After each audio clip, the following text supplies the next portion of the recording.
Hello and welcome to another video. In this video we're going to go over Powertech. This is the same as Plasmatech Vanguard, so it's not going to be a crazy amount of stuff that we can talk about going on in this match. One thing I want to tell you is that in comparison to the other match, I don't necessarily need to be as much to the front line as I was in that video. We don't have healers on our team, and they have 2 healers on their team, and they also have a tank on their team. As far as I know, we don't really have like any of that. So this match is incredibly unbalanced and likely had somebody decline and or have players on our team that are just not doing their job. So in the beginning here, I draw a lot of focus. The main reason is that most people just come here and they start to fight, except for that just wasn't the case. They realized how tanky I was and kind of laid off, which is very smart, but also at the same time, they could have just finished me off and that would have been fine. But for the most part, if you are trying to go for damage, chances are hitting into Pyrotech's defenses is not a good way to go about it. And since they are not committed to finishing me off, that means it can be a lot more annoying and a lot more effective with my taunts than I normally would be. So in this situation, I'll start playing and adjusting my playstyle as we go to be more annoying and make it harder in general to hit me. There's a couple of things too that I want to keep in mind, is that Engi will just absolutely annihilate my damage. Not my damage, but my health pool, so I have to be careful with my Colto. I have to use my Colto more aggressively, I guess you could say, instead of like waiting till like the last second to pop it, because I will not survive. And another thing to think about too is that a lot of my damage is actually going to be going into the tank here. There is a tank that will eventually start guarding and supporting the healers, which is great. So that means I can put my dots on the obviously guarded target and then everybody else. Then also have my dots on the tank and basically double dip my damage into the tank, because he's taking 50% of everything I do to one person, but also I'm still damaging him through like flame sweep, my dots, and obviously the split damage that I'm doing to the healer or whoever's guarded. So for example, when I flame sweep, we've got the dots, and then we also have the flame sweep that's hitting the main target, which all that gets split with the tank, and the tank's getting hit by his own set of dots, and the split set of dots, and the flame sweep, and the split flame sweep. So that's a lot of just damage spots just happening to the tank non-stop. So Pyrotech is an indirect tank tunnel spec, and let's say I'm being taunted by that tank decides to intercede, and the person has energy shield up. Optimally, if there's no other target, it's actually better for me to just real shot and do my like priority single target moves into him instead. I don't recommend this like in general, but let's say you're playing a more technical game where you want to do as much damage as you can. You will want to put the real shot dot into the tank. You want to put the immolate into the tank and punch off of the tank in that situation, because it will basically net you more damage. And then you would just go back into like obviously Searing Wave and spreading your dots, or applying your dots, reapplying your dots, and flame sweep. So for the most part, my audio did not work this game. I don't know what that is, but I reset up my audio all over again. Hopefully it works correctly this time. It will take a little bit of fine tuning to get my audio correctly. Hopefully you're not hearing like a whole bunch of mouth things. That hopefully is just not happening, because that's a pain to constantly edit. I want to get to the point where I don't have that issue and you can still hear me relatively well.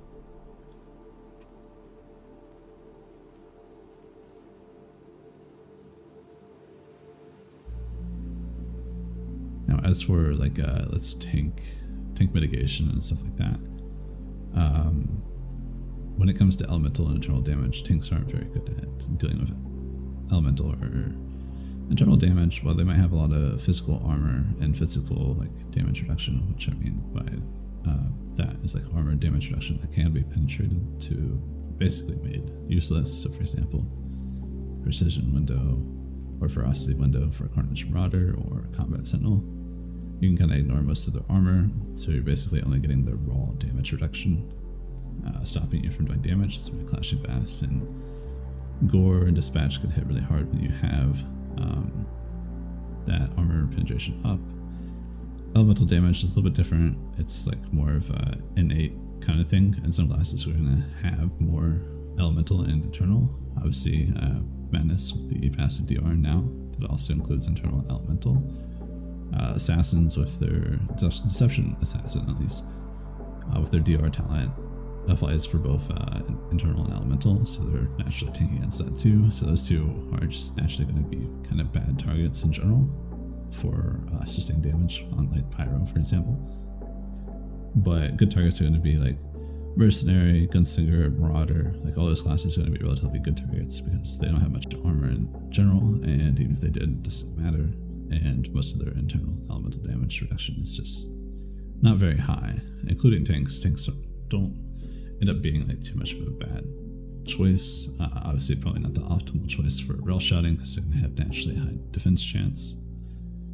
But let's say, obviously, you know, if the tank is doing everything to do, or he can do to increase the damage reduction of his ally, it is optimal to drop that rail shot into him because it'd be better. Obviously, you'd probably want to give it to somebody else, but if you can actually, you know, carb and make sure you can get the rail shot off, because if you carb, that stuns them, and if you stun somebody in PvP, their defense chance zeroes out.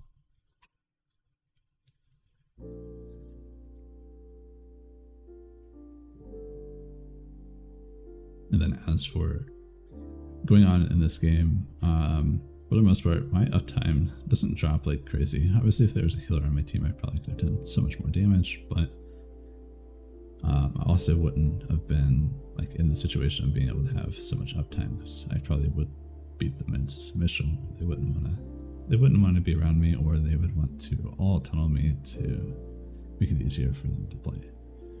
So in this situation, sometimes it's kind of not bad that I don't have a healer. And going into other important things, obviously, when it comes to priority, incendiary missile is one of the dots that you don't apply to everybody, but it's your only range dot, so sometimes you do want to apply it like that. But when it comes to priority, incendiary missile, rail shot, scorch, which are like 3 main dots. You can spread incendiary missile with searing wave, and scorch can only be spread if the person that already has one dies and there's somebody near them. So usually just go around, scorch everybody. Don't scorch until you have your main abilities on cooldown, so like punch, flame fist, searing wave, and immolate. You want to make sure you have those on cooldown. And then if you're running the dot rail shot, you want to make sure that's also on cooldown. And then go AoE, not AoE, but tab, like dotting people.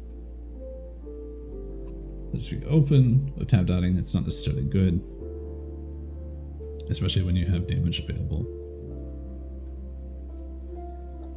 And then as you are dying, reapplying your dots is very important. So if you're able to do that before you die, it saves you some time when you come back out.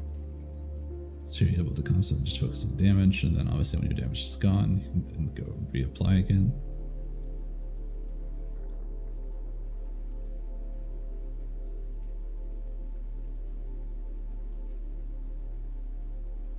Now, getting into something a little bit more complicated, mitigation, like as a whole. If you actually truly want to be more tanky, running something that's like HP focused build, so for example using green gear for a tank, so you have more HP overall because green gear is HP focused, and then pair that with like second wind, so you can get more healing out of the second wind, because it's 20% of your total health. And then obviously if you're playing Juggernaut, you pop Endure.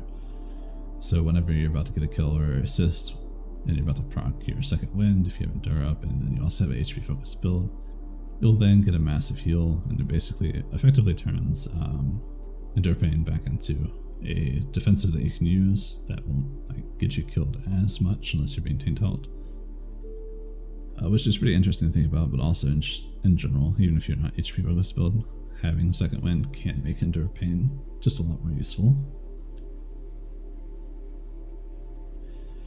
But in general, having just more health and basically makes you ultimately more tanky.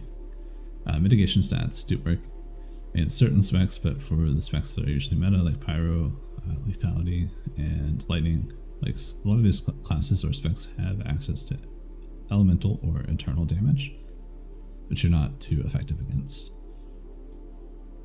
Now, when it comes to building damage reduction, so there's like new damage reduction available that wasn't available in previous expansions that will actually make you significantly more tanky against elemental and internal damage if you ever need to focus on something like that. So we have a 2% damage reduction Aegis talent that actually works for elemental and internal damage. So that can be a very useful tool. So when you're getting tank tunneled, or your team doesn't necessarily need the sonic barrier, and you don't really need to reduce the enemy's damage more. It's more so you're worrying about your own survival. Taking the DR talent is very useful. But overall, it's usually the sonic barrier talent, because it allows you to, if you pay attention, reduce the enemy's damage by a significant amount and save your allies from taking a lot more damage than they need to take, or end up taking, I guess. And then the other option is just for damage, so don't really want that, at least when it comes to mitigation. So sometimes, very rarely, you'll take the DR talent, and it's pretty nice. Then you also have the cooldown crushing blow, so if the taunt damage 1 never gets nerfed more, which it should, or never gets like removed.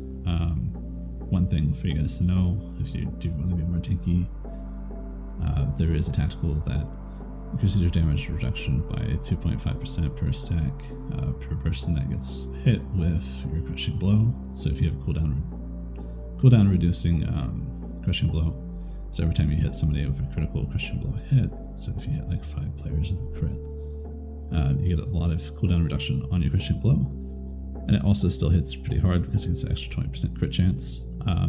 Obviously tying that in with combat focus, slice, and rage, you can pretty much almost guarantee at least a couple of crits, so you can have reduced cooldown on your crushing blow and have it up more often, which means you can build more DR, and if you keep more DR, you can maintain more DR, if that makes sense. So if you're in AoE situations, you'll be a lot more tankier. This DR also works for elemental and internal damage, so it allows you to duel it out with lightning and pyro and lethality cleave a little bit better. Ultimately, you're not going to be able to survive against stuff like that, but you'll be able to survive a lot better against stuff like that. So if they're not like super good, chances are you can actually probably use it to survive. So that is one thing to think about. Getting damage reduction for those two types, especially if there's a lot of it out there, is more important. There is no tank stat that you can get that will give you damage reduction, so it's always something to think about if you actually do want to be mitigation. Don't look at the tank stats, but rather look at your ability to build more damage reduction in general. And then obviously having more health means that you can make more use out of that damage reduction. And then if you have healing, the more you can get out of that damage reduction, if that makes sense. So damage reduction is the stat that you want to go for, and then obviously building more health to make the damage reduction even more effective. Now with that out of the way, since there's not really much going on in the pyro match, you guys have already seen pyro a couple times now. I just figured I'd upload this one because it was just an example of kind of like sometimes how my games go. It's 2 healers versus no healers. They have a tank, and as far as I know, we don't have one, which makes for these very land side, unfair, unbalanced matches. And depending on what I'm playing, sometimes class that I play, it doesn't really excel in that kind of scenario. This one just happens to be a pretty decent class at dealing with this, but for the most part their damage was lacking, so therefore I was able to pressure them a lot more and do a lot more, where otherwise I probably couldn't have. If you guys have any questions about like tanks or being more tanky, or how to build a little bit better for like mitigation and stuff like that, or just like kind of like pay attention to how to use your defensive cooldowns against certain things and what you should be using it and when you should be using it. So for example, not using like power yield against like a knee-jerk reaction against like Carnage Marauder or Arsenal. Power yield's not really going to do anything against them because they have armor pin, so popping something like shield and Kolto in this example, like playing pyro, will be so much better, and you can probably die through power yield because it almost won't do anything. But when it comes to shield and Kolto, you pretty much won't die through it because it actually does work against them. So that's definitely something to think about. I have a whole video dedicated to defensive management and kind of like how that works and how damage reduction works and the internal elemental aspect of that. I highly recommend checking out that video.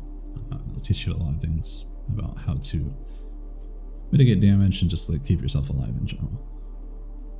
Obviously you want to get comfortable with your damage rotation enough that you can kind of like keep your eyes center screen so you can see your health and monitor what's hitting you, how it's hitting you, what spec it is, stuff like that. Knowing what specs classes are, what class players are, helps you a lot. Basically to gauge their damage and their damage profile and how to deal with that. So for me, I'm usually center screen, always looking, and not really thinking much about my rotation in general. And I'm trying to think about like, okay, what defense is best to use here? Okay, now these guys are hitting me. I don't want to get stunned. I want to pop energy shield. They have some armor pin here, so shield is the best choice. And then they're really committing to me. Obviously, I want to pop power yield just for the extra damage reduction against the warrior here, and some damage reduction against the mercenary here, even though it doesn't do that much. And then obviously pop Kulto because they pushed me down really low, which makes me ultra tanky for that brief moment. I could have probably saved Kulto a little bit more, but I was expecting to get EMP discharged, which instead of EMP discharging me, which he did end up doing, he did it as soon as I Kultoed. So that meant that he did like almost no damage. He saw my health almost not go down, and then he just gave up. He didn't bother to stay to do it again. Other than that, if you guys have any questions, feel free to leave them in the comments. I'll be more than happy to help you. Other than that, I hope you guys have a wonderful rest of your day.